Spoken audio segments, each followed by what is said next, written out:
អ្នកស្លាប់កាលឡើងដល់44នាក់និង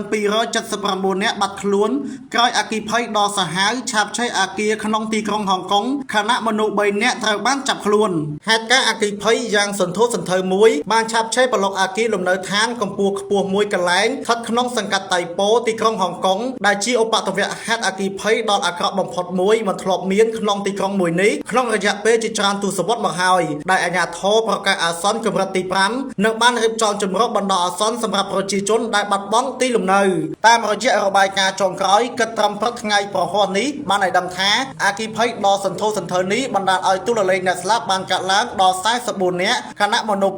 279នាក់បានបាត់ខ្លួនហើយក្រុមអ្នកពលរដ្ឋអគ្គិភ័យបន្តព្យាយាមជួយសង្គ្រោះយ៉ាងសស្រាក់សស្រាំដែលក្នុងនោះមនុស្ស29នាក់កំពុងសម្រាកនៅមន្ទីរពេទ្យអគ្គិភ័យដ៏សាហាវនេះបានចាប់ផ្ដើមឆាបឆេះកាលពីវេលាម៉ោង2:51នាទីរសៀលថ្ងៃពុធទី26ខែវិច្ឆិ